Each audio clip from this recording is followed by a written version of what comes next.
buzima bwacu. Hari ibihe by'umunezero ukwiye kurema mu buzima bwawe. Hari ibihe by'akanyamuneza ukwiye kurema mu kubaho kwawe. Ntukwiye guhora i Babiloni. Ntukwiye guhora umutima wawe uri mu bugungu. Ntukwiye guhora umutima wawe uri mu kibenge. Ntukwiye guhora umutima wawe uri mu bugwari. Hari igihe umubiri uzakurya umutima ukazamuka ukegera Imana. Kavuga uti Uwiteka niwe wamaye umubiri. Komeza uwusanasane, komeza uwunge, komeza uwubake, komeza uwunagure. Ntukajyane nyabahuru, ntukajyane n'abajya, ntugatakaze ukwihangana, ntugatakaze ukubabarira. Reka mbabwire aka kantu mukumva. Namba ushaka kugira amahoro, namba ushaka kuramba, namba ushaka gukira intare, namba ushaka kuroranirwa, namba ushaka kugira ubutsinzi mu buzima bwawe, irinde utu tuntu. Irinde utu tuntu kuko dutera amagogo umutima w'umuntu. Wirinde ubwoba, mwene Sirake 2:12. Wirinde kudebukirwa mu bwonko bwawe, mu mutima wawe, mu biganza byawe. Ntukadebukirwa no mu kantu na gato. Komereza aho nyine wizere ko Umukama ashoboye kugira neza byose. Irukana umwuka w'ubwiyarabetsi kuko bizana agacinyizo ku mukristo. Bibiliya iravuga ngo haragowe umutima wadebukiwe, haragowe umutima utemera Imana, ngo kubera icyo uwo mutima ntuzigera ukingirwa, ntuzigera urengerwa. Nutarengega uzokwa murenganwa, ntuzigera urenganurwa n'ukuboko k'Uwiteka. Wa mukobwa ndakwibwirira, wa musore ndakwibwirira, wa mugabo ndakwibwirira, wa mugore ndakwibwirira, wa uvuga ngo uri ingumba ntukasubira kwatura kuri ingumba. Kuko Bibiliya iravuga ngo wanabyara wowe utigeze urara ku gise, ngo tera impundu, niko Isaya 55 avuga. Reka kubyatura turakuri umubyeyi.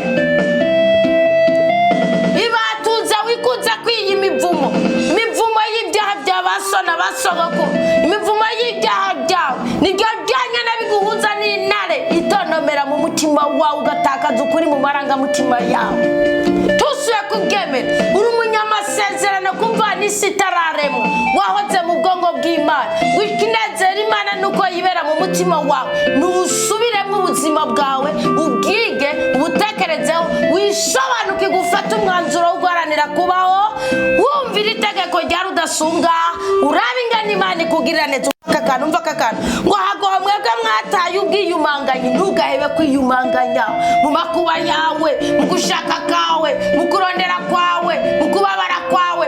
Iyumanganye muri ubwo bwiyumanganye budashingiye ku bugome. Ukuboko k'Uwiteka kurakora kandi gukora ibitunganye.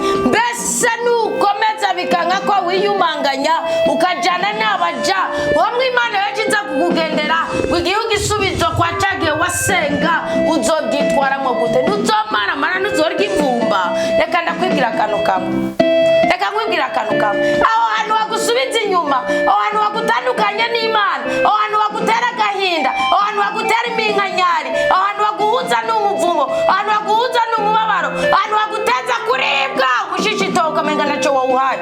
Hato wacurarangira uraze wewe. Itandukanye naho.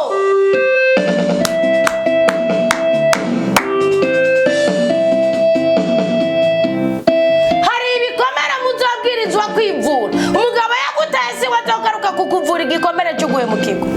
Umusore yakubenze yagusambanije si wazogaruka kukuvura icyo gikomere. Hari icyaha cyawe ubwira Imana ikomora icyo gikomere.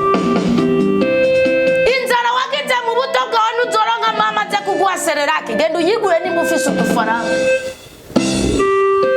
Ukuboko kugufatikiza, ukuboko kuramutse watakaje wabuze ko wakuzigama. Reka ndakubwire gushire mu mufuko ucubwira uti Uwiteka uragahora kugoma uko niba ari wowe wabikoze. Uya mwuga w'abazimu ufise ubyaza umusaruro.